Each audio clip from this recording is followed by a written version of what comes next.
من الشيطان الرجيم. بسم الله الرحمن الرحيم.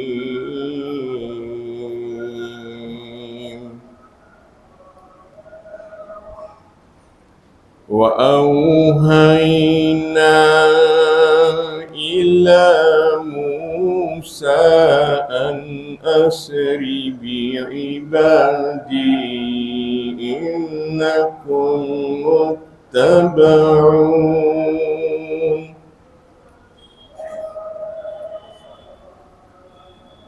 فأرسل فرعون في المدائن حاشرين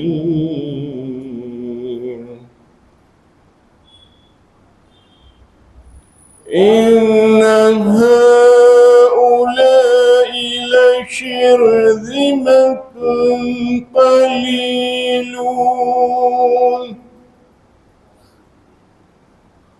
وإنهم لنا لواعظون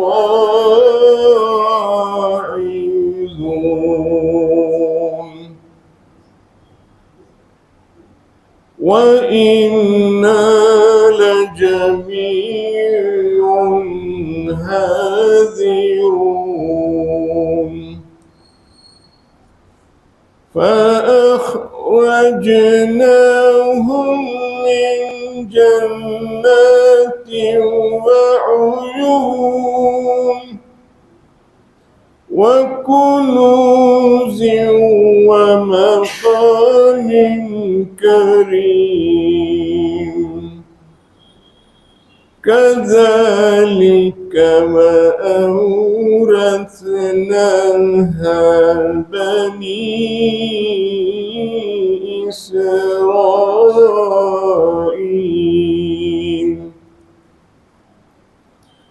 فأتبعوهم مشرقين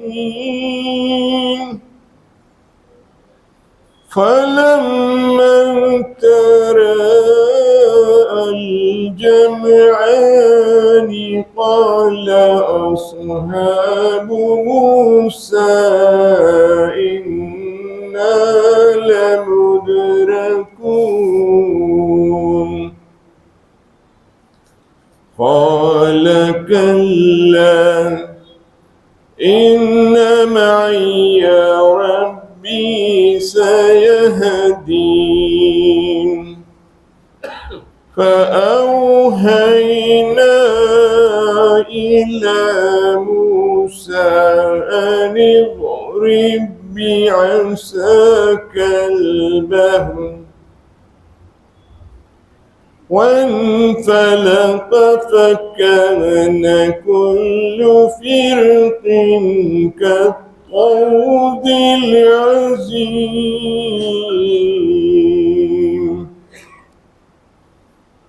وأزلفنا ثم الآخرين وأنجينا موسى ومن معه أجمعين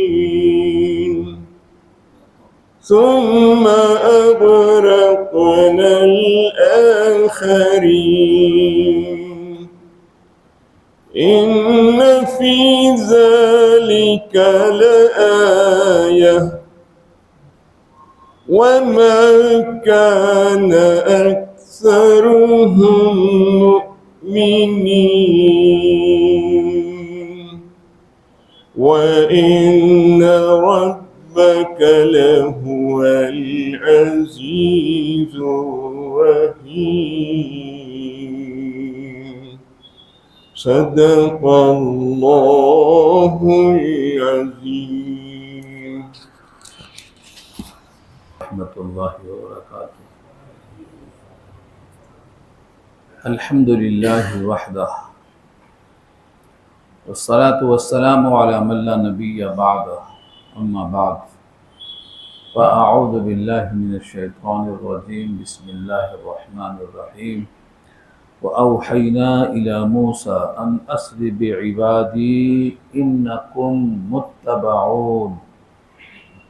فأرسل فرعون في المدائن حاشرين إن هؤلاء لشرذمة قليلون إلى آخر الآية. صدق الله العلي العظيم وصدق رسوله النبي الكريم ونحن على ذلك من الشاهدين والشاكرين. اللهم ألهمنا رشدنا وأعذنا من شرور أنفسنا. اللهم وفقنا لما تحب وترضى من القول والفعل والنية. رب اشرح لي صدري ويسر لي أمري واحلل عقدة من لساني يفقهوا قولي. آمین یا رب العالمین. محترم حضرات، معزز سامعین، ملی بھائیوں، بزرگوں اور دوستوں، میری ماؤں اور بہنوں، پیارے بچوں، 19واں پارہ سورہ شعراء، پارے کا 8واں رکوع ہے اور سورت کا 4تھا رکوع ہے. اس رکوع میں 17 آیتیں ہیں. آج کی گفتگو کا عنوان یہی آیتیں ہیں. تذکرہ اوپر سے چل رہا تھا کہ جادوگروں نے فرعون کے سامنے للکارتے ہوئے کہا کہ ہمیں تمہاری تکلیفوں کی کوئی پرواہ نہیں ہے، ہم تو اپنے رب کے پاس لوٹنے ہیں اور ہمیں امید ہے کہ پروردگار ہماری خطاؤں کو بخش دیں گے، کیونکہ ہم نے ایمان قبول کرنے میں پہل کی ہے. ہم کو دیکھ کر جتنے لوگ ایمان میں داخل ہوں گے ان کا بھی ثواب ہم کو ملے گا ایمان میں پہل کرنے کی وجہ سے. ان کننا اول المؤمنین، ہم ایمان میں پہل کرنے والے ہیں، ہمیں اس پر سبقت کا اجر ملے گا. ادھر اللہ تعالیٰ نے حضرت موسیٰ کو حکم دیا کہ آپ یہاں سے راتوں رات نکل جائیں، کیونکہ جب انسان شکست کھا جاتا ہے تو انتقام پہ آمادہ ہوتا ہے. کبھی بھی کسی نبی کی ہجرت کا واقعہ اس وقت ہوتا ہے جب قوم جان کے اوپر لالے پڑ جائیں اور قتل کرنا چاہے.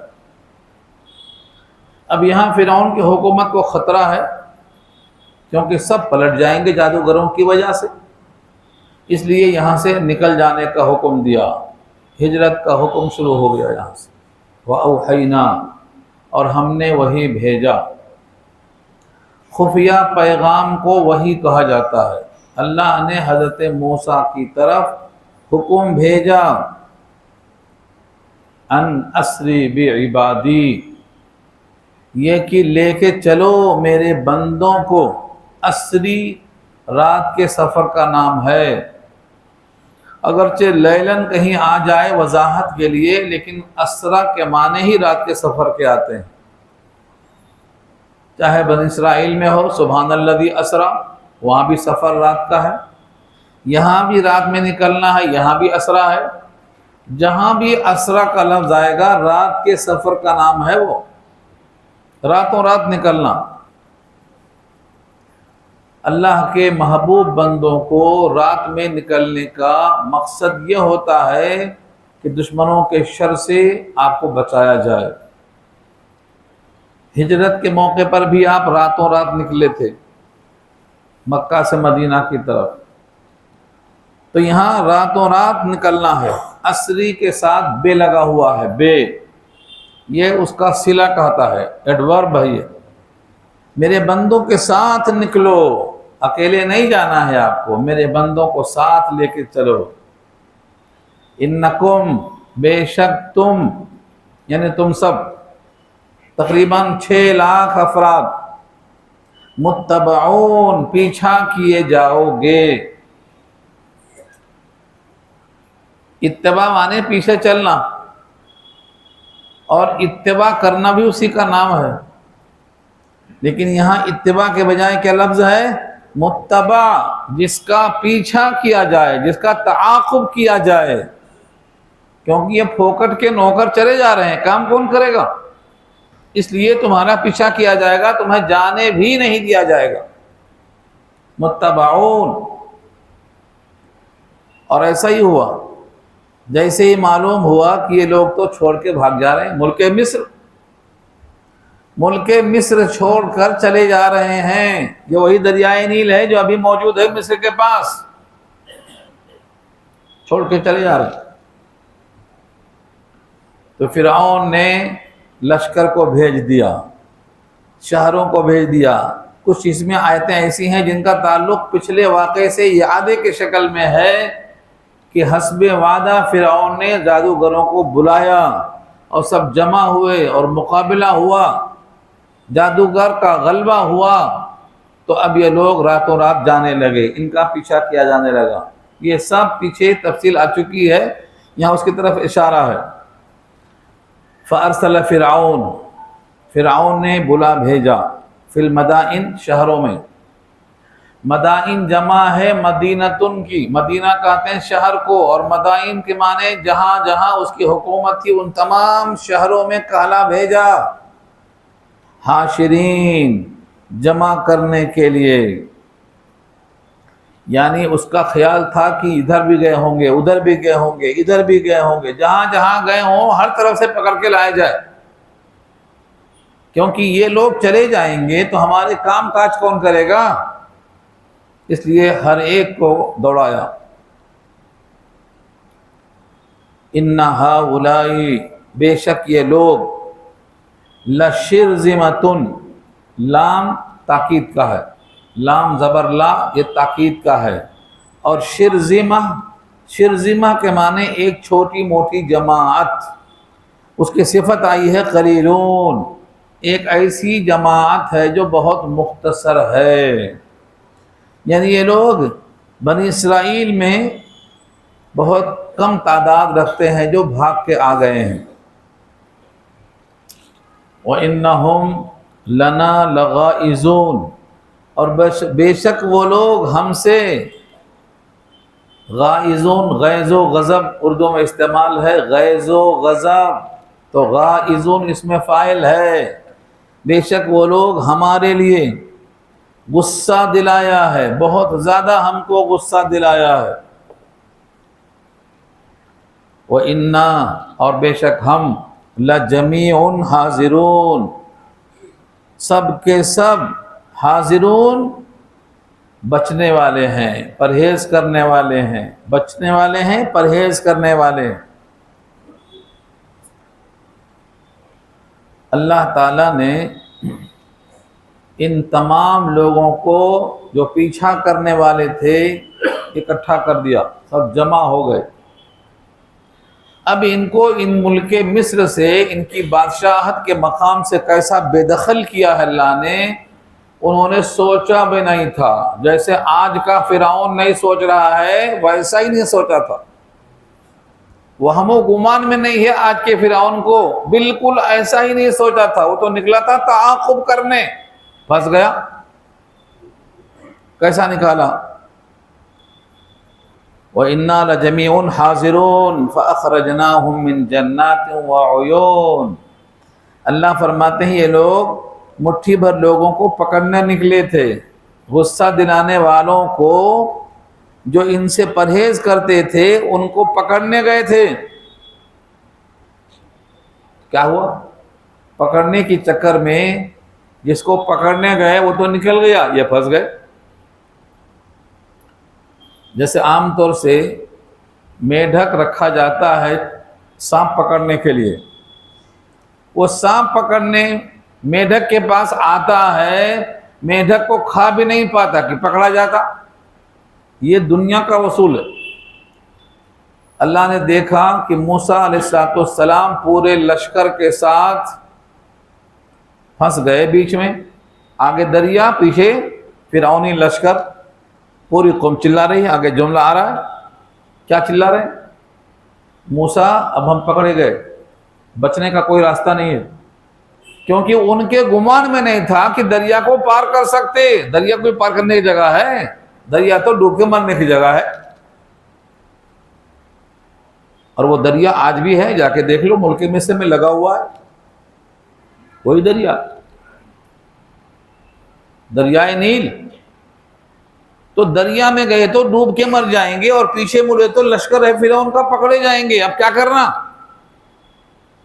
اس لیے کہا موسیٰ آپ سے پہلے بھی ستائے گئے، آپ کے بعد بھی ستائے گئے، اب آپ کے موجودگی میں پکڑے جا رہے ہیں۔ دیکھو پوری قوم چلا رہی ہے۔ اللہ فرماتے ہیں کہ موسیٰ علیہ السلام کو جو یقین تھا وہ قوم کو یقین نہیں ہے۔ موسیٰ نے کہا ہرگز نہیں، ہم پکڑے نہیں جا سکتے، ہمارا رب ہمارے ساتھ ہے، راستہ بتائے گا، یہ یقین۔ مگر یہ قوم کو یقین نہیں آ رہا، کیسے بچائے گا؟ بیان ہی یہی جملہ ہمارے نبی نے کہا تھا ابو بکر صدیق رضی اللہ تعالیٰ عنہ سے غار ثور میں، ابو بکر تمہارا کیا خیال ہے جن دو کے ساتھ تیسرا اللہ ہے؟ یعنی اللہ موجود ہے، اور یہی ہمارے پاس سب سے بڑا سبق ہے کہ اللہ ہمارے ساتھ موجود ہے، اللہ ہمارے ساتھ موجود ہے، اور ایمان والے کی حفاظت کس لیے موجود ہے۔ اور اگر ایمان والے کی حفاظت نہیں ہوئی، شہادت بھی ہو گئی، تب بھی نقصان تو کچھ بھی نہیں ہے، فائدہ ہی فائدہ ہے۔ یہ اصل سبق ہے یہاں۔ فَأَخْرَجْنَاهُمْ، تو ہم نے ان تمام کو نکالا، یعنی پورے فرعونیوں کو نکالا۔ کیوں نکالا تھا؟ تعاقب کرنے، پکڑنے کے لیے۔ فَأَخْرَجْنَاهُمْ مِنْ جنات، جنت کی جمع ہے۔ جنت کیوں کہتے ہیں؟ باغات وہاں زیادہ ہیں، جنت کو باغات کہتے ہیں، جنینہ کہتے ہیں باغات کے چھوٹے حصے کو۔ حیوانات جو زو ہے نا، یہ بھی جنینۃ الحیوانات ہے۔ تو اللہ تعالیٰ نے جنت کو جنت کیوں بتایا؟ کیونکہ وہاں باغات ہر قسم کے ہوں گے، ان کو ہم نے باغوں سے نکالا۔ وعیون، چشموں سے نکالا، عین کی جمع عیون، چشمے۔ وکنوز، کنز کی جمع کنوز، خزانے۔ ومقام کریم، مقام کے معنی جگہ، اور کریم کے معنی باعزت جگہ، باعزت جگہ، کیونکہ بادشاہت تھی، وزارت تھی، حکومت تھی، سلطنت تھی، دولت تھی، یہ ہے مقام کریم۔ دنیاوی لحاظ سے یہ مقام بہت عمدہ تھا۔ تو کہاں سے نکالا؟ باغوں سے، چشموں سے، خزانوں سے، گھروں سے، باعزت جگہوں سے، سب نکل کے آئے۔ ان کو یہ گمان نہیں تھا کہ اب نکلے ہیں تو واپس پھر کبھی نہیں آئیں گے، یہ گمان تھا کیا؟ دنیا میں جو انسان جہاں بھی جاتا ہے یہ سمجھتا ہے واپس آئیں گے، اپنا کام کر لے کے واپس آئیں گے۔ یہ کس کو خیال ہے کہ اب یہ جو نکلے ہیں تو واپس کبھی نہیں آئیں گے؟ یہ خیال کہاں ہے؟ مگر مومن کی واسطی سبق یہی ہے کہ آپ شام مل جائے تو صبح کا یقین نہیں کرنا کہ دنیا ہی میں رہیں گے، ہو سکتا ہے یہاں نہ رہیں وہاں رہیں۔ مومن کے واسطے یہی حکم ہے کہ آپ دنیا پر زیادہ بھروسہ مت کرو، یہ دار غرور ہے۔ التجافی عن دار الغرور، الانابت الی دار الخلود۔ دار خلود جنت ہے، اس کی طرف توجہ بڑھنا چاہیے، اور یہ دار غرور ہے، اس کو چھوڑنے کی فکر کرنا چاہیے۔ اگر واپس نہیں گئے تو بھی کوئی نقصان نہیں ہے، جا سکتے اسی حال میں اللہ کے پاس، یہ تیار ہو کے آنا چاہیے۔ مگر ان لوگوں کا ایمان تو اللہ پر تھا ہی نہیں، یہ تو فرعون والے تھے۔ ان کا تو یقین تھا کہ واپس آئیں گے، نوکروں کو پکڑ کے لائیں گے، پکڑنے گئے تھے یہ۔ کذالک، اللہ فرماتے ہیں کذالک، اسی طرح نہیں، جس طرح سے یہ ہم نے دکھایا ہے کہ وہ لوگ پکڑنے گئے، ڈوب گئے، اور موسیٰ کے ساتھ ہی بچ گئے، اسی طرح سے وَأَوْرَثْنَاهَا، اور ہم نے اس کو وارث بنایا۔ اورثناها، وارث ہم نے بنایا ان کو، یعنی بنی اسرائیل کو، جو اب تک غلام تھے اب اس گھر کے وارث بنیں گے۔ دوسری آیتوں میں آیا ہے وَأَوْرَثْنَاهَا قَوْمًا آخَرِينَ، دوسری قوم کو وارث بنایا۔ ہو سکتا ہے پہلے دوسری قوم کو بنایا ہو اور کچھ لوگ جو رہ گئے ہوں جانے سے، کمزور لوگ نہیں نکل پاتے نا، ان کو واپس آنا، تو دونوں شکلیں دی گئی ہیں، وَأَوْرَثْنَاهَا بنی اسرائیل وَأَوْرَثْنَاهَا قَوْمًا آخَرِينَ، دونوں الفاظ موجود ہیں۔ تو ہم نے بنی اسرائیل کو وارث بنا دیا۔ یہ تو خلاصہ پیش کیا۔ اب سوال یہ ہوتا ہے کہ وہ لوگ نکلے کیسا، ڈوبے کیسا، یہ لوگ چلائے کیسا، فریاد رسی کیسا ہوئی، اس کو یہاں سنایا جا رہا ہے۔ فَأَتْبَعُوهُمْ مُشْرِقِينَ، اوپر کہا تھا نا تمہاری پکڑ ہوگی، تمہیں پیچھا کیا جائے گا، تمہیں پکڑا جائے گا۔ اب وہاں سے شروع ہوتا ہے فَأَتْبَعُوهُمْ مُشْرِقِينَ، تب انہوں نے جب پیچھا کیا اور رات میں نکل چکے تھے تو مڈبھیڑ کہاں ہوئی؟ سورج کے طلوع ہوتے وقت ملاقات ہو رہی ہے۔ فَأَتْبَعُوهُمْ، انہوں نے پیچھا کیا، مشرقین یعنی سورج کے نکلنے کے وقت۔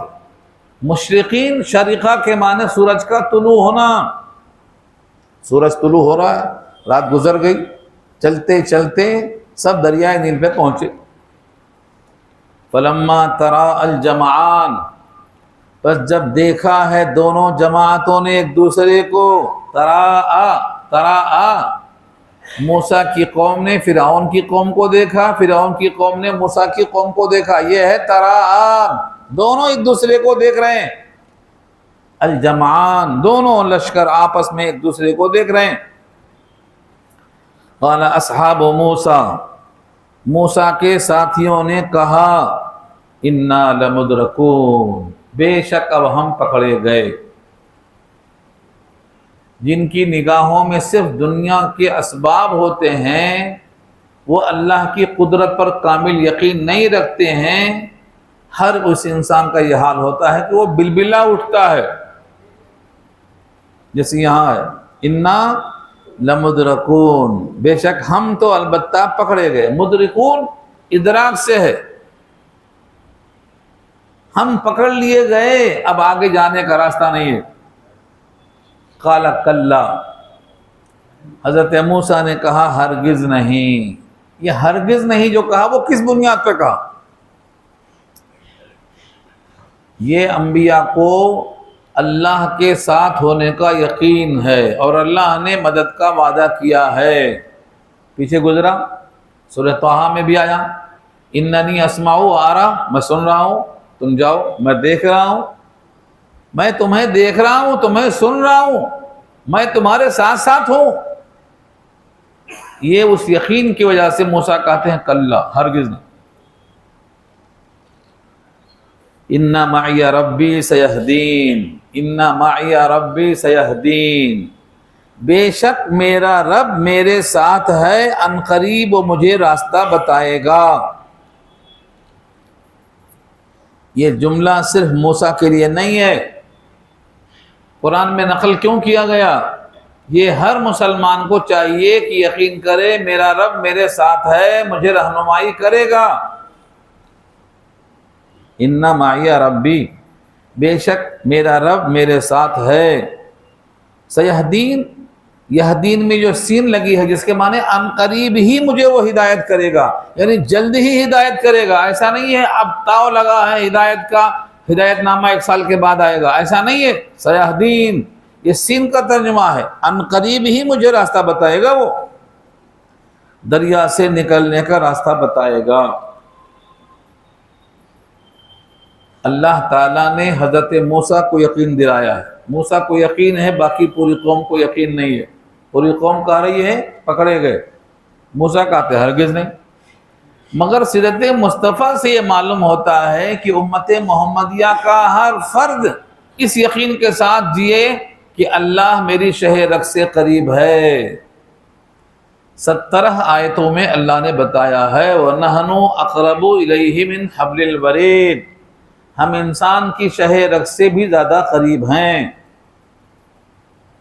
جب تم ساتھ ہوتے ہو تو تم صرف ساتھ نہیں ہوتے ہو، 8واں ہیں، ہم رہتے ہیں اس میں۔ تم 3 ہوتے ہو تو چوتھے ہم ہیں، یعنی اتنا یقین دلایا اللہ نے۔ سورہ مجادلہ میں فرمایا تم کتنی بھی تعداد ہو، کم ہو یا زیادہ، فرض کرو یہاں 100 آدمی ہیں، تو آپ یہ مت سمجھو 100 ہی ہیں، اس میں ایک اللہ فرماتے میں بھی اس میں ایک ہوں، ولا ادنی من ذلک ولا اکثر الا ہوا معہم۔ قرآن کریم کی 17 آیتوں میں یہ مضمون بتایا اللہ نے، میں تمہارے ساتھ ہوں۔ یہ کیوں کہا؟ موسیٰ تو پیغمبر ہیں، قوم بنی اسرائیل ہے، ساتھ میں ہیں، گھبراہٹ ہے، جواب مل گیا موسیٰ سے۔ اب قیامت تک کوئی نبی نہیں آئے گا، امت کو گھبراہٹ ہوگی تو کیا ہوگا؟ تو قرآن کھولے گا اور کہے گا اللہ میرے ساتھ ہے۔ اگر قرآن میں شک ہے، قرآن میں یقین نہیں آیا، تو پھر اس کا ایمان نہیں ہے۔ شک اور ایمان دونوں جمع نہیں ہو سکتے، یقین بھی ہے شک بھی ہے، یقین بھی ہے شک بھی ہے۔ آمنوا ثم لم يرتابوا، ایمان لائے پھر شک نہیں کیا، تب جا کر وہ ایمان والا ہے۔ تو مومن کے لیے قرآن پڑھنا ضروری کیوں ہے؟ تاکہ وہ اللہ سے ہم کلام ہو اور اللہ کے وعدوں پر یقین ہو کہ میں تمہارے ساتھ ہوں۔ ہندوستان میں بھی ہمارے ساتھ اللہ ایسا ہی ہے جیسا مصر میں فرعونی کے خلاف اللہ کی وجود کو وہ لوگ مانتے تھے۔ یہ سبق بہت مشکل سے ہضم ہوتا ہے، کیونکہ بعض لوگ بھٹکانے والے بھی رہتے نا۔ کیا بھٹکاتے؟ وہ تو عرش پہ ہے، نیچے ہے ہی نہیں، اور تم نیچے ہو۔ جب اللہ عرش پہ ہے اور تم نیچے ہو تو تمہارے ساتھ کہاں ہے؟ بھٹکانا ہوا نہیں ہوا؟ مس گائیڈ کرنا بولتے اسے، گمراہ کرنا بولتے اس کو۔ اللہ عرش پہ ہے لیکن زمین پر نہیں ہے، یہ کون سی آیت میں ہے؟ یہ کب بتائیں گے آپ؟ مس گائیڈ کرنا بولتے اس کو۔ اگر کوئی نبی کی بات نہیں مانتا تھوڑی دیر کے لیے، کسی ایک کام میں بھی، ہر کام میں مانتا ہے، ایک میں کوتاہی ہو گئی، تو اللہ نے کیا فرمایا؟ تمہارے دل کے درمیان اللہ حائل ہو جاتا ہے۔ ان اللہ یحول بین المرء وقلبہ، آدمی کا دل زمین پہ ہے کہ نہیں ہے؟ اور آدمی کہاں ہے؟ زمین پہ، اور اللہ خود حائل ہو جاتا ہے۔ سورہ انفال آیت نمبر 14 میں دیکھو، اللہ حائل ہو جاتا ہے۔ جب عرش پہ ہے تو یہاں حائل کیسے ہوتا؟ کہتے ہیں اپنی قدرت سے حائل ہوتا، مگر اللہ نے ایسا نہیں کہا۔ اللہ یحول بین المرء وقلبہ، آدمی اور آدمی کے دل کے درمیان اللہ حائل ہو جاتا ہے۔ یہ کب کہا ہے؟ جب تمہیں رسول آواز دیں تو بلانے پہ بھاگ کے آؤ، دیر کریں گے تو تمہارے دل کے درمیان ایسا اللہ حائل ہو جائے گا کہ تم کو اطاعت کی توفیق ختم ہو جائے گی۔ استجیبوا للہ وللرسول اذا دعاکم لما یحییکم، جب بھی تمہیں بلائیں اللہ اس کے رسول تو بھاگے چلے آؤ۔ تمہیں اس لیے بلاتے ہیں تاکہ تمہیں حیات بخشیں، وہ حیات جو جاویدگی والی حیات ہے۔ وَاعْلَمُوا أَنَّ اللَّهَ يَحُولُ بَيْنَ الْمَرْءِ وَقَلْبِهِ، اللہ حائل ہو جاتا ہے۔ اب آپ کہیں گے اپنی قدرت سے حائل ہو جاتا ہے، تو قدرت اللہ سے الگ ہے کیا؟ اللہ کی کوئی صفت اللہ کی ذات سے الگ نہیں ہو سکتی۔ اللہ کی تمام صفتیں اللہ کے ساتھ ہیں۔ قدرت سے حائل ہوتا ہے تب بھی اللہ حائل ہوتا ہے۔ پورے قرآن میں کوئی ایک آیت نہیں مل سکتی کہ اللہ زمین پر نہیں ہے۔ یہ لوگوں کو دھوکہ کیا لگا ہے؟ عرش پہ ہونے کا مطلب زمین پر نہ ہونا ہے۔ یہ ہماری طرح دیکھ لیا، جیسے ہم جب توری چوکی میں ہیں تو مغل پورہ میں نہیں ہے، اور مغل پورہ میں ہے تو توری چوکی میں نہیں ہے۔ یہ تو مخلوق کے لیے ہے، جسم والے کے لیے ہے۔ اللہ ہر جگہ ہے، اس کو جسم نہیں ہے۔ وہ دائیں بائیں نیچے اوپر سب سے پاک ہے، وہ محدود نہیں ہے۔ اور اس کو سمجھانے کے لیے ایک اور گمراہ کن مثال دیتے ہیں۔ اللہ ہمارے ساتھ ایسا ہے جیسے چاند ہمارے ساتھ ہے۔ رات بھر ہم سفر کرتے رہے اور چاند ہمارے ساتھ رہا۔ اللہ کے بندے، چاند تو جہاں ہے وہیں تھا، اس کی چاندنی تمہارے ساتھ ہے، چاندنی۔ اور چاند کیا ہے؟ مخلوق ہے، اور مخلوق سے خالق کو تشبیہ دینا شرک ہے۔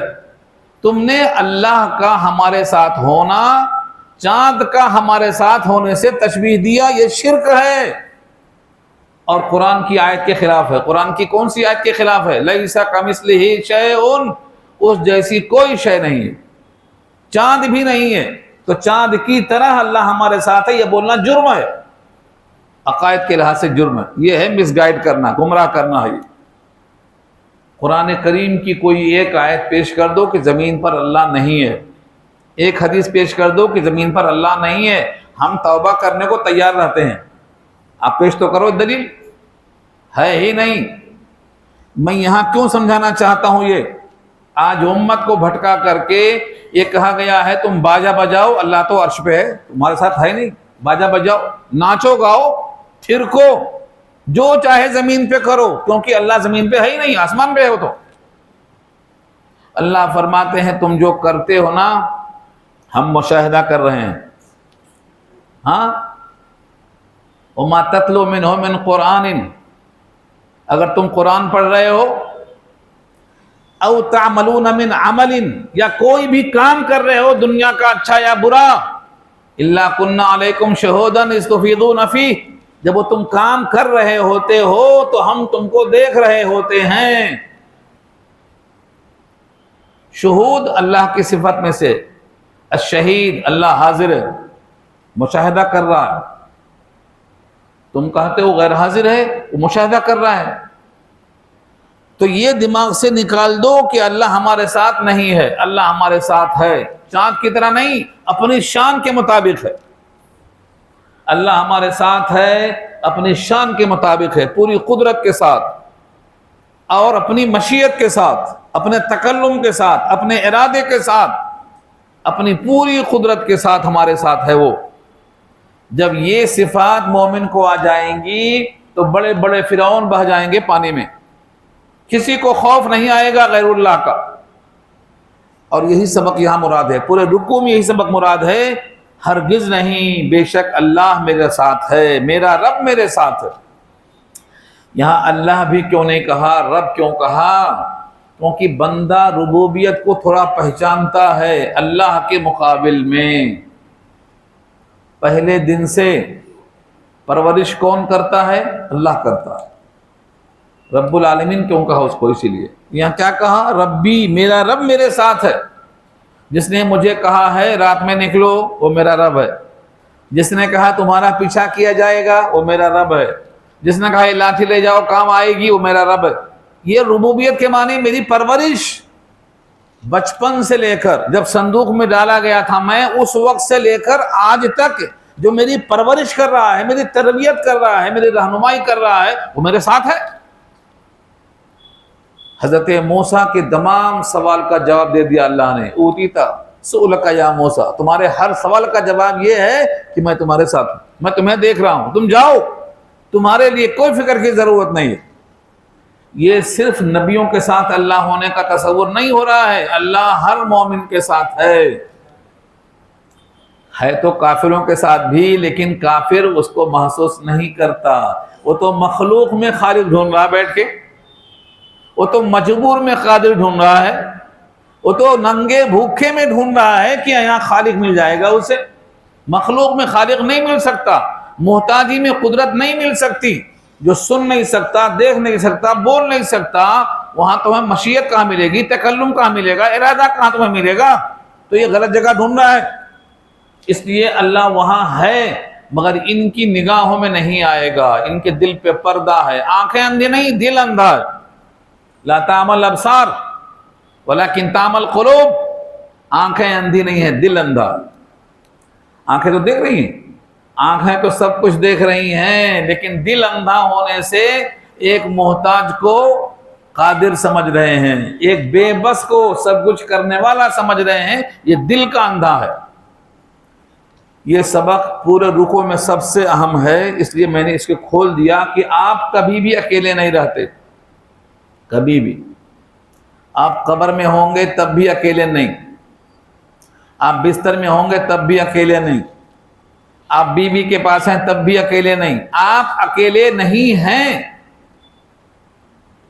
اسی لیے اللہ نے فرمایا ہے اللہ سے شرم کرو، اللہ سے شرم کرو، اللہ کے فرشتے بھی تمہارے ساتھ ہیں، ان سے بھی شرم کرو۔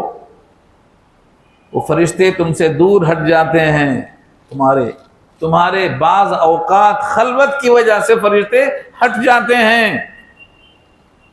تو اللہ تعالیٰ نے یہ سبق دیا ہے کہ تم اکیلے کبھی نہیں ہو، ہم تمہارے ساتھ ہیں۔ جب کوئی مرنے والا مرتا ہے اور وہ مومن ہے تو اس کے ساتھ فرشتہ اس سے کان میں بولتا ہے ہم ہیں نا، فکر مت کرو، ہم تمہارے ساتھ ہیں نا، نحنو اولیاؤکم فی الحیات الدنیا و فی الآخرہ، سورہ حامیم السجدہ پارہ 24، ہم ہیں نا تمہارے ساتھ، ہم لے کے چلیں گے یہاں سے، سوال جواب ہوگا، ہم جب بھی رہیں گے، جنت میں جانے تک نہیں، جنت کے دروازے تک ہم تمہارے ساتھ رہیں گے۔ کوئی انسان اکیلا نہیں ہے، مومن خاص طور سے۔ تو یہ سبق سکھایا گیا ہے کہ ہم اپنے آپ کو بے بس سمجھتے ہیں، کمزور سمجھتے ہیں، ہمارا کوئی سننے والا نہیں سمجھتے ہیں۔ کتنا بڑا دھوکہ ہے یہ، ہمارا سننے والا سمیع ہے، بصیر ہے، خبیر ہے، علیم ہے، قدیر ہے، اور ہم کہتے ہیں ہمارا کوئی سننے والا نہیں ہے۔ آپ سنانا نہیں چاہتے، آپ کو سنانے کا وقت معلوم ہے، لیکن دعوتیں کھا کے بوجھل ہو کے پڑ جاتے، اٹھنا نہیں آتا اس ٹائم پہ۔ اللہ کے نبی نے کھانا پیٹ بھر کھانے سے منع کیا ہے، پہلے نمبر پہ غلط ہے۔ اتنا زیادہ کھا لیں گے تو اٹھنا نہیں آئے گا، لقمہ چند لقمہ جو انسان کے لیے کمر سیدھی کرنے کو ہے وہ کافی ہے۔ کھانے کے پیچھے مت جاؤ، کھانا آپ کے پیچھے آئے گا۔ حدیث میں آتا ہے تمہارا رزق پہلے آتا ہے، تم بعد میں آتے ہو۔ دنیا میں کہیں بھی تمہارا کھانا ہے تو رزق پہلے جاتا ہے، تم بعد میں آتے ہو۔ اتنا انتظام کیا ہے پھر بھی ہم فکر مند ہیں۔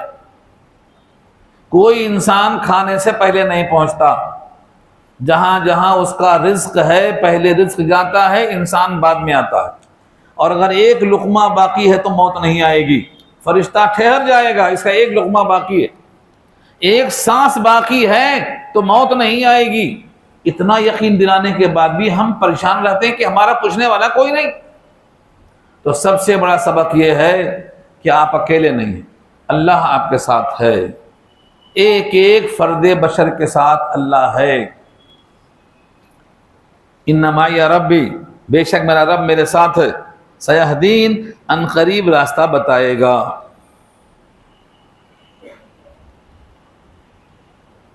فَأَوْحَيْنَا إِلَى مُوسَىٰ، تو پھر ہم نے وحی بھیجا موسیٰ کی طرف۔ پہلے کیا بھیجا تھا؟ وحی کہ رات میں نکل جاؤ، پیچھا ہوگا۔ دوسری وحی کیا بھیجا؟ اب دیکھتے کیا ہو، لاٹھی مارو، جس کا ریہرسل پہلے ہو چکا ہے۔ یہ وہی لاٹھی ہے جس سے آپ بکریوں کو پتا جھاڑتے تھے، یہ وہی لاٹھی ہے، دوسری نہیں ہے۔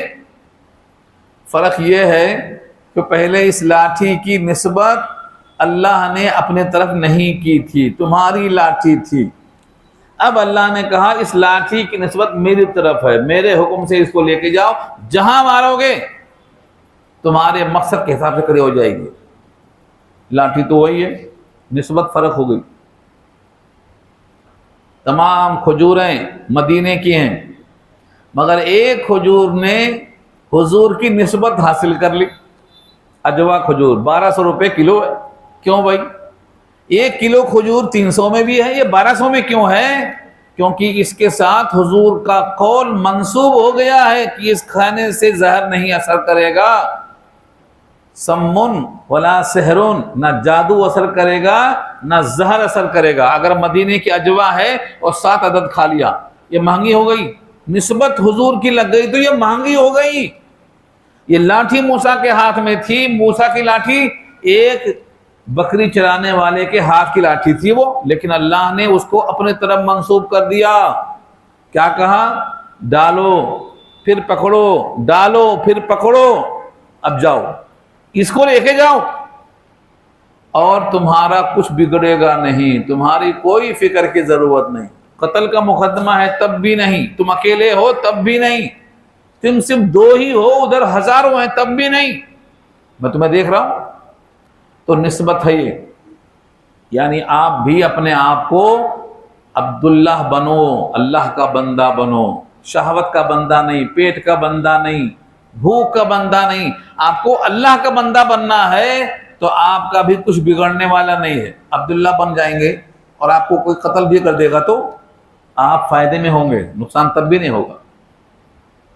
اگر کوئی عبداللہ ہے شہید کر دیا گیا تو اس کی مغفرت کا قرآن نے بشارت دی ہے. 70 صحابہ ایک مقام پہ گئے، دھوکہ دے کر لوگوں نے قتل کر دیا، شہید کر دیا. بڑے بڑے قرہ تھے، حضور کے شاگرد تھے، حضور کے عمدہ پڑھے ہوئے شاگردوں کو بھیجایا حضور نے. ان 70 کے 70 پورے کے پورے شہید کر دیے گئے، صرف 2 چھوڑے گئے تھے، وہ بھی بعد میں مارے گئے. 2 کو رکھا تھا اپنے مرضی سے ماریں گے، باقی 68 کو تو مار دیا. اب یہ 2 کو فکر ہوئی کہ نبی کو کیسے اطلاع ہو. اللہ نے کہا تم فکر مت کرو، ہم اطلاع بھی دیں گے اور مقام بھی بتا دیں گے کہاں گئے. سورہ یاسین تو وہی ہے، بما غفر لی ربی وجعلنی من المکرمین، میری مغفرت بھی کر دیا، میرا اکرام بھی کیا. اللہ نے نبی کو خبر دے دیا کہ تمہارے 70 کے 70 اب یہاں نہیں ہیں، وہاں ہیں جنت میں. خبر دے دیا نہیں دے دیا؟ تو اگر اللہ والا بن گئے اور اس کے بعد تمہاری جان جسم سے نکال لی گئی تب بھی تم گھاٹے میں نہیں ہیں. اور اگر تم اللہ والے نہیں ہیں تو تمہاری کوئی اوقات نہیں. 7 زمین 7 آسمان کے بادشاہ بن جاؤ تب بھی تمہاری کوئی حیثیت نہیں ہے، مچھر کے پر کے برابر اوقات نہیں ہے. ایمان کی وجہ سے اوقات ہے. تو اللہ سے نسبت قائم کرنے کے واسطے یہ کہا گیا ہے. ہم نے موسیٰ سے کہا، وہی بھیجا، انضرب کہ مارو بعصاک الحجر، اپنی لاٹھی سے پتھر پہ. باہر ہے کہ حجر ہے؟ ہاں حجر بھی ہے. حجر کو ماریں گے تو 12 چشمے نکلیں گے. یہی تو کوئی لاٹھی ہے، وہ لاٹھی وہی ہے. وہاں پر پتھر پہ مارا، فانفجرت منہ 12 عینا، 12 چشمے نکل گئے. پتھر میں مارا تو پانی نکلا اور پانی پہ مارا تو دیوار نکلی. قدرت اللہ کی ہے، اللہ کی یہ قدرت ہے. لاٹھی ایک ہے، موسیٰ کا ہاتھ ایک ہے. وہاں پتھر پہ مارنے سے، اور یہ لاٹھی بڑی کمال کی ہے. اس لاٹھی کا ذکر سورہ احزاب کے آخری رکوع میں آیا ہے. سورہ احزاب کے آخری رکوع میں آیا ہے. سورہ احزاب ابھی ٹائم ہے، کئی پاروں کے بعد آئے گا، اس کو بھی سن لیجئے. بخاری میں قصہ ہے وہ اسی پتھر کا اور اسی لاٹھی کا. حضرت موسیٰ علیہ السلام عام طور سے کپڑا پہن کے نہاتے تھے، تو لوگ کہتے تھے ان کو کچھ خرابی ہے جسم میں. سب لوگ ننگے نہاتے تھے، یہ کپڑا کیوں پہنتے ہیں؟ ماحول کے خلاف. آج بھی دیکھ لو، اگر آپ کا کرتا پجامہ ٹوپی داڑھی ہے تو کہیں گے بھائی کچھ خرابی ہے دماغ میں اس کی. ہاں، نہ پینٹ ہے نہ بلشٹ ہے، ایسا کیوں جا رہا ہے؟ دقیانور سے پرانے خیال کا آدمی ہے. تو موسیٰ کو لوگ بولتے تھے سب ننگے نہاتے ہیں، یہ کپڑا کیوں پہنتے ہیں؟ کچھ خرابی ضرور ہے. اندر ان کے جو خصیتین ہیں پھولے ہوئے ہیں، شاید چھپا کے نہاتے. یہ اللہ کو یہ منظور نہیں کہ ان کا نبی، کوئی بھی نبی ہو، کوئی بھی رسول ہو، ان پر عیب ہو، جسمانی ہو. کوئی نبی جسمانی عیب والا ہو ہی نہیں سکتا ہے. اللہ نے نبیوں کو جسم سے بالکل پاک اور صاف عمدہ بنایا ہے. اللہ نے کہا ہم بری کر دیں گے. اتفاق سے موسیٰ ایک ایسے مقام پر نہا رہے تھے جہاں چھپنے کی تھوڑا جگہ تھی، پانی کا تالاب تھا، تو کپڑا نکال کے نہانے گئے. وہ پتھر پہ کپڑا رکھے تھے، وہ پتھر لے کے بھاگ گئے. کپڑا، وہ پتھر بھی کام کا تھا. پتھر بھی بھاگتا ہے خدا کے حکم سے. موسیٰ علیہ السلام غصے میں لاٹھی لے کر اس پتھر کو دوڑانے لگے. پتھر بھاگ رہا ہے آگے آگے، موسیٰ پیچھے پیچھے. قصہ نہیں سنا رہا ہوں، بخاری کی حدیث ہے. سورہ احزاب کا آخری رکوع کھولو، بخاری میں حدیث مل جائے گی تفسیر کے بیان میں. وہ پتھر جا کے وہاں ٹھہرا جہاں پوری محفل تھی. محفل تھی، سب نے دیکھا موسیٰ تو بالکل تندرست ہیں، کچھ بھی عیب نہیں ہے. ہم لوگ بلا وجہ شک کیے. فبرأہ اللہ مما قالوا، یہ آیت ہے، اس آیت کے نیچے ملے گا یہ واقعہ. فبرأہ اللہ مما قالوا، وَكَانَ عِنْدَ اللَّهِ وَجِيهًا، اللہ کے پاس باوجی تھے وہ، یہ مرض ورض کچھ بھی نہیں تھا۔ تو اس لاٹھی سے پتھر پہ اتنا مارا ہے کہ اس پہ نشان پڑ گئے، لیکن کام تو پورا ہو گیا۔ تو یہ لاٹھی بھی وہی ہے، اور پتھر تو پتھر کے اور بھی واقعات ہیں قرآن کریم میں موجود ہیں۔ اس لاٹھی سے اللہ نے کام لیا ہے، کیونکہ موسیٰ کے ہاتھ میں وہ لاٹھی خدا کے حکم سے ہے۔ اس لاٹھی کو پہچانو۔ تو وہاں پتھر کو مارا تو پانی نکلا، اور یہاں پانی پہ مارا تو دیوار کھڑی ہو گئی پانی کی۔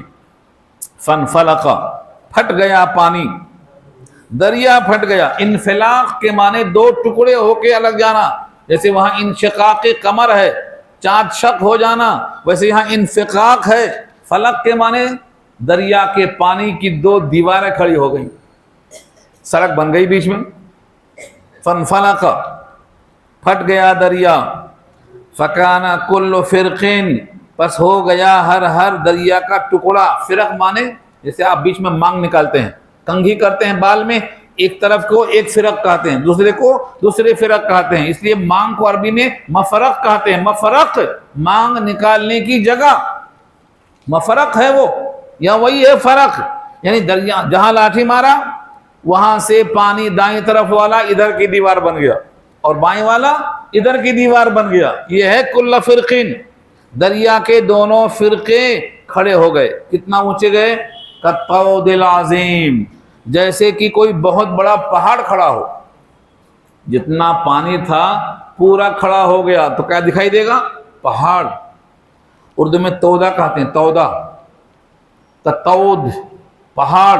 العظیم اس کی صفت ہے، بہت بڑا پہاڑ آ گیا۔ اب سوچیے آپ، کس کو یقین تھا کہ اللہ نے اپنے موسیٰ سے وعدہ کر رکھا ہے پورا بھی ہوگا؟ یہ تو پوری قوم چلا رہی تھی، سب کے سب نکل گئے۔ پورے کے پورے دریا میں راستہ ملا اور خشک۔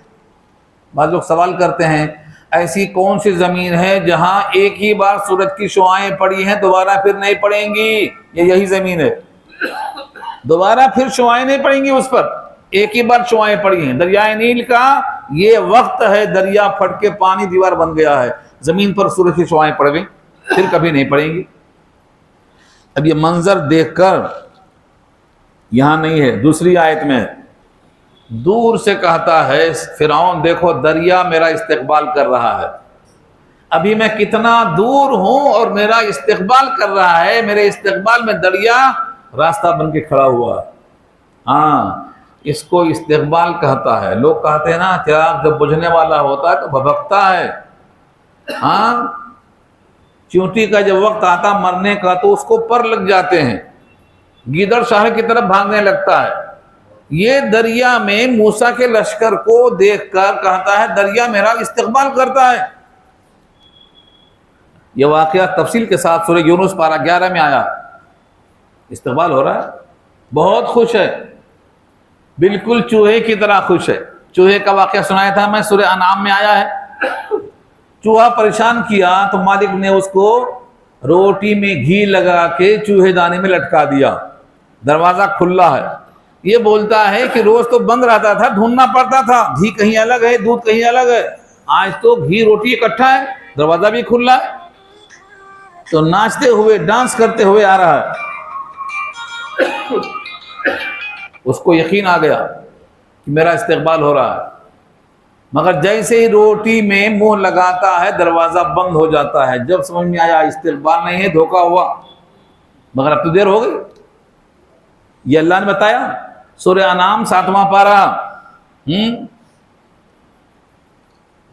جب ہماری نافرمانی کی ففتحنا علیہم ابواب کل شیء، دروازے کھول دیے ہر چیز کے، دولت لوٹو، چوری کرو، کچھ بھی کرو، سب تمہارا ہے، دے دیا ہم نے۔ ففتحنا علیہم ابواب کل شیء حتی اذا فرحوا بما اوتوا اخذناہم بغتۃ فاذا هم مبلسون، پکڑ گئے جب معلوم ہوتا۔ چند دن کی بات ہے، یہ صبح قریب ہے، ایسی کوئی رات نہیں ہے جس کے بعد صبح نہیں ہے، یاد رکھ لو صبح ہونے والی ہے۔ مایوسی کی کوئی ضرورت نہیں ہے۔ مسلمان مومن جب ہو جاتا ہے، متقی ہو جاتا ہے، مجیب ہو جاتا ہے، تو اس کے لیے کوئی خطرہ نہیں ہوتا۔ اللہ اس کی نگرانی کرتا ہے۔ قل من یخلقکم باللیل والنہار من الرحمن، تمہاری دیکھ بھال کون کرتا ہے صبح شام رات دن رحمان کے سوا؟ جب رحمان کی حفاظت میں ہو تو ڈرنے کی بات کیا ہے؟ یہ خبر ہے کہ چوہا بھی سمجھتا ہے استقبال ہوا، فرعون بھی سمجھتا ہے استقبال ہوا، آج کا فرعون بھی سمجھتا ہے میں تو بڑا محبوب ہوں، مجھے کائنات چاہتی ہے۔ لیکن یہ دھوکہ ہے، یہ دھوکہ ہے۔ کوئی محبوب کی بغاوت میں محبوب نہیں بن سکتا، یاد رکھو، محبوب کی نقل میں بن سکتا محبوب سے بغاوت میں کوئی محبوب نہیں بن سکتا۔ آج ہی بخاری میں حدیث گزری ہے، کتاب اللباس میں، ابو ہریرہ کہتے ہیں میں نے حضور کے پاس دیکھا تو حسن بن علی کو بلایا، ان کو سینے سے لگایا اور کہا اے اللہ میں اس بچے سے پیار کرتا ہوں، تو بھی اس سے پیار کر، میں اس سے محبت کرتا ہوں، تو بھی اس سے محبت کر، اور آگے فرمایا اس سے بھی محبت کر جو اس سے محبت کرے۔ ابو ہریرہ کہتے ہیں مجھے اس کے بعد کسی کی محبت اس سے زیادہ نہیں ہوتی ہے جتنا حسن بن علی کی ہوتی ہے، کیونکہ مجھے اللہ کے رسول کی دعاؤں پر یقین ہے مجھے بھی اللہ پیار کرے گا میں جتنا اس کو پیار کروں گا۔ تو اللہ والوں کے محبت میں شبہ نہیں ہے، نہ محبوب کی نقل کرنے میں آپ کو محبوبیت ملے گی، اور یہ وعدہ اللہ کا بھی ہے، ان کنتم تحبون اللہ فاتبعونی، اگر تم اللہ سے محبت کرتے ہو میری اتباع کر لو، محبوب بن جاؤ گے۔ تو اللہ نے خود کہا ہے۔ اب خلاصہ دیکھو اس کا، جیسے ہی لاٹھی مارا دریا پھٹ گیا، پہاڑ کی طرح کھڑا ہو گیا، ہر حصہ پہاڑ جیسا کھڑا ہو گیا۔ وَأَزْلَفْنَا، اور قریب کر دیا ہم نے، ازلفنا، زلف معلوم، زلفا کے معنی قربا، ہم زلف کسے کہتے ہیں؟ جن دو بہنوں کی زلفیں اکٹھا ہیں، ایک اس کے ساتھ ایک اس کے ساتھ، ساڑھو کو بولتے ہیں ہم زلف، دونوں میں قربت ہے بی کی وجہ سے، تو زلفا کے معنی قربا، مَا نَعْبُدُهُمْ إِلَّا لِيُقَرِّبُونَا إِلَى اللَّهِ زُلْفَا، سورہ زمر کی آیت ہے، ہم بتوں کی عبادت کرتے ہیں تاکہ وہ اللہ سے قریب کر دیں، تو قربا کے معنی میں زلفا ہے۔ یہاں کیا کہا؟ اور ہم نے قریب کر دیا، ازلفنا، دریا میں پار ہونے کے بعد فرعون نے کہا ابھی ٹھہرو، ہم کو بھی پار ہونا ہے بھی نا، ٹھیک ہے، قریب کر دیا اللہ نے، پورے بنی اسرائیل باہر چلے گئے، اور پورا فرعونی لشکر پانی میں آ گیا، خشکی پہ ہے، ابھی موج مستی میں ہے، ابھی تو پکڑنے جا رہا ہے، یہ ہے ازلفنا، اور ہم نے قریب کر دیا۔ سما نہیں ہے، یہ سما ہے، سما کے معنی پھر، اور سما کے معنی اس جگہ، یعنی جہاں موسیٰ کو ہم نے خشکی سے گزارا، اب اس جگہ ہم نے دوسرے کو قریب کر دیا ہے، آخرین، دوسرے فریق کو ہم نے وہاں سے قریب پہنچا دیا۔ وَأَنْجَيْنَا مُوسَىٰ، اور نجات دیا ہم نے موسیٰ کو، وَمَن مَّعَهُ، اور جتنے ان کے ساتھی تھے اجمعین، سب کو نجات دے دیا۔ ثُمَّ أَغْرَقْنَا الْآخَرِينَ، پھر ہم نے غرق کر دیا دوسروں کو۔ إِنَّ فِي ذَلِكَ لَآيَةً، بے شک اس میں نشانی ہے۔ ایک ہی زمین ہے، ایک نکل جاتا ہے، ایک نہیں نکل پاتا، ایک کے لیے پانی کھڑا ہے دیوار بن کے، اور ایک کے واسطے پانی بن جاتا۔ دریا کس کا حکم سنتا ہے؟ دریا کا پانی اللہ سے ہم کلام ہوتا ہے، جیسے آگ نے اللہ سے بات چیت کیا نا، قلنا یا نار، ہم نے کہا آگ تو ٹھنڈی ہو جا، اللہ کلام کرنے پر قادر ہے، آگ سے بھی، پانی سے بھی، چھری سے بھی، ہوا سے بھی۔ کتنی آیتیں چاہیے آپ کو؟ اللہ نے کلام کیا، اس پانی سے نجات دے دیا اپنے ماننے والوں کو، اور باقیوں کو غرق کر دیا۔ غرق ہونے کی تفصیل سورہ یونس میں آئی ہے، یہاں اس بیان شدہ واقعے کی طرف اشارہ ہے، پورا واقعہ وہاں ہے۔ جب یہ لوگ پورے کے پورے رینج میں آ گئے، یعنی اگلا پچھلا پورا لشکر پانی کی دیوار کی زد میں آ گیا، تو اللہ نے کہا پھر سے پانی ہو جا، پھر سے پانی ہو جا، اور پانی کی زد میں یہ پورے کے پورے غرق ہو گئے۔ یہاں ہے اغرقنا، غرق کر دیا ہم نے۔ یہاں صرف غرق کر دیا کا ذکر ہے. سورہ نوح میں ذکر ہے ہم نے پانی میں غرق کیا مگر نکلے آگ میں. کوئی سوچا آپ نے؟ ادھر پانی میں غرق ہوئے ادھر آگ میں نکلے.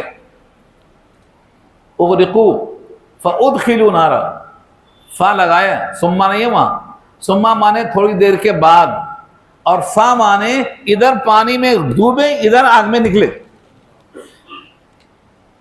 دیر نہیں ہوتی، اگر دیر ہوتی تو ثم آتا وہاں. اغرقوا فادخلوا نارا، جیسے ہی پانی میں غرق ہوئے آگ میں داخل ہو گئے، پوری قوم آگ میں. اور قیامت میں تو سخت عذاب ہوگا، لیکن اب تو پھر آگ میں ہیں. یہاں سے نکلتا ہے کہ برزخ کی آگ سچی ہے. کسی کو نظر نہ آئے تو کیا ہوتا؟ وہاں تو پانی ہے، مگر پانی کو اللہ فرماتے ہیں پانی میں ڈوبے ضرور تھے لیکن نکلے ہیں آگ میں. اب لوگ کہتے تھے کہ فرعون تو مر نہیں سکتا، یا اللہ دکھا دو کہاں ہے یہ. جب دکھائی دیا تو اس کو دور سے دیکھ رہے ہیں، قریب نہیں آ رہے ہیں. جیسے شیر کوئی مر جاتا نا تو شیر کے قریب نہیں آتے، ہو سکتا ہے نہ سویا، ہو سکتا ہے جگ رہا ہو. یقین جب تک نہیں آتا کہ یہ واقعی مر گیا ہے تب تک قریب آتا کوئی؟ فرعون کے قریب کوئی نہیں آتا تھا. اللہ نے کہا لوگوں کے مرنے کا یقین نہیں آ رہا ہے تو ہم تیرے بدن کو نکال کے باہر دکھائیں گے. ہاں، ثم ننجیک ببدنک، تیرے بدن کو نجات دیں گے، روح کو نہیں. وہ تو عذاب میں ہے، آگ میں ہے. پانی میں گیا آگ میں نکلا، مگر جسم کو نکال کے دکھا دیا اللہ نے، باہر نکالا. سمندر کے تہوں سے نکال کے باہر پھینکا. سب نے کہا اچھا یہ فرعون ہے، مر گیا. پتھر کو پھینک کے مار کے تصدیق کر کے قریب آ رہے ہیں، ہاں مر گیا. آج تک اس کی لاش کو رکھا اللہ نے. اور یہ کیوں رکھا ہے؟ تاکہ عبرت ہو. خدا کہلوانے والا فرعون ایسا مرتا ہے. وہ فرعون مر گیا تو یہ فرعون کی کیا حیثیت ہے؟ یہ تو نقلی فرعون ہے. اصلی فرعون ایسا ڈوب کے مر گیا تو نقلی فرعون کا ہے، اس کا کچھ بھی نہیں ہے. ہم اپنے اعمال کی فکر کریں، اور اعمال سے پہلے ایمان کی فکر کریں، اور ایمان سے پہلے اپنے نیتوں کو صحیح کریں کہ اللہ ہمارے ساتھ ہے، ہم اللہ کا ساتھ دیں گے. اللہ نے کہا ہے تم دین کی مدد کرو تو اللہ تمہارے سامنے ہوگا. احفظ اللہ تجدہ تجاہک، اپنے اللہ کے دین کی حفاظت کرو، اللہ کو سامنے پاؤ گے، سامنے پاؤ گے. حضرت عبداللہ ابن عباس کو حضور نے نصیحت کی تھی، جب سوال کرو تو اللہ سے، مانگو تو اللہ سے. ساری کائنات نفع دے اتنا ہی دے گی جتنا اللہ نے لکھ دیا. ساری کائنات نقصان دے اتنا ہی دے گی جتنا لکھ دیا اللہ نے. ایسا عقیدہ اللہ نے ابن عباس کو نبی کے طفیل میں سکھایا. یہ سبق کا آخری حصہ اتنا اہم ہے کہ ہمارے نفع نقصان کا مالک کون ہے؟ حجر اسود بھی نہیں ہے، یاد رکھ لو، حجر اسود بھی نہیں ہے. اور بعض لوگوں کو باتیں ہضم نہیں ہوتی قرآن سے دوری کی وجہ سے. اللہ کے نبی سے اللہ نے کہلوایا ہے. ہاں، قل لا املک لنفسی نفعا ولا ضرا الا ما شاء اللہ ولو كنت اعلم الغیب لاستكثرت من الخیر وما مسنی السوء. سورہ اعراف کی آیت میں گزرتا. اے نبی ان سے کہہ دو میں مالک نہیں ہوں تمہارے لیے، نہ نفع کا نہ نقصان کا. اگر میں علم غیب جانتا تو خیر سمیٹ لیتا، تکلیف مجھے چھوتی بھی نہیں. وہ 70 قرآن مارے جاتے، میں ان کو بھیجتے نہیں معلوم تھا کہ وہاں دھوکہ ہوگا تو بھیج دیا. معلوم ہوتا تو جگر کے ٹکڑوں کو میں نے پڑھا کے تیار کیا، بھیجتا وہاں میں نہیں بھیجتا. تو خیر اور شر کا مالک کون ہے؟ اللہ ہے. حضرت عمر نے پتھر کو چوما حجر اسود کو تو کیا کہا؟ انکا حجر لا تنفع ولا تضر، تو پتھر ہے، تو نفع نقصان دینے پر قادر نہیں ہے. حضور کو دیکھا ہے بس کر رہا ہوں، محبت کر رہا ہوں، حضور کے عمل کی سنت پہ عمل کر رہا ہوں. تو پتھر حجر اسود بھی ہو تو اس میں طاقت نہیں ہے، طاقت اللہ کے حکم سے آتی ہے. اور حکم کب ہوگا؟ جب آپ اللہ والے بن جاؤ، آپ کا تعلق اللہ سے اچھا ہوگا تو آپ کی زبان میں طاقت آئے گی، آپ کی آواز میں طاقت آئے گی، آپ کی نگاہوں میں طاقت آئے گی. حضور کے چہرے میں رعب کیوں تھا؟ کیونکہ وہ اللہ والے تھے. 2 مہینے کی مسافت سے دشمن پہ رعب پڑتا تھا حضور کے چہرے کا. کیوں؟ کیونکہ وہ اللہ کے محبوب تھے. آپ بھی محبوب کی نقل کر لو. کتنے لوگ ہیں بڑھاپے کی عمر ہے, خطرہ ہے کہ جان کبھی بھی جا سکتی ہے, لیکن آج بھی حضور کے چہرے سے مشابہت نہیں ہو رہی ہے, ابھی بھی چھیلتے لا رہے ہیں داڑھیوں کو. کیوں؟ آخر اپنے نبی کے چہرے سے مشابہت کیوں نہیں ہو رہی ہے؟ نبی کا چہرہ پسند ہے تو آپ اپنے چہرے پر نبی کی سنت کو سجاؤ. نبی کے سنت کو سجائیں گے تو آپ محبوب کہلائیں گے. ایک ایک سنت کا اہتمام کرنا پڑے گا. کھانے میں نقل نہیں کریں گے, سونے میں نقل نہیں کریں گے, کپڑے میں نقل نہیں کریں گے تو کب کریں گے؟ کہاں کریں گے؟ کہاں کریں گے؟ اس لیے اللہ کے حکم کے مطابق نبی کی نقل کریں گے تو اللہ کے محبوب بنیں گے. حضرت موسیٰ کو نجات دے دیا ہم نے. وَأَنْجَيْنَا مُوسَىٰ وَمَن مَّعَهُ, اور جتنے ان کے ساتھ تھے سب کو ہم نے نجات دے دیا. موسیٰ کو, ان کے ساتھیوں کو نجات دے دیا. کسی نبی کا ساتھی محروم نہیں ہوتا. اس لیے کوئی صحابی فیل نہیں ہوا. کوئی صحابی کا نام بتا دو. حضور کے صحابہ میں سے ایک بھی فیل نہیں ہوا. سب پاس, سب پاس, سب جنت میں, سب سے اللہ راضی, سب کے اندر تقوی, اور ممتحن خود اللہ ہے. ہاں, اولئک الذین امتحن اللہ قلوبہم بالتقوی. تو ایسے بناؤ کہ اللہ تعالیٰ نے ان کے دل میں تقوی ہے, امتحان لے کے پاس کر دیا. تو اللہ والوں کے ساتھ رہنے سے ناکامی نہیں آتی. ثم اغرقنا الاخرین, پھر باقی دوسروں کو ہم نے غرق کر دیا. اس میں عبرت ہے. عبرت یہ ہے کہ نافرمانی کی سزا ذلت ہے, اطاعت کا انعام محبوبیت ہے. وما كان اکثرهم مؤمنین, ان میں سے اکثر مومن نہیں تھے.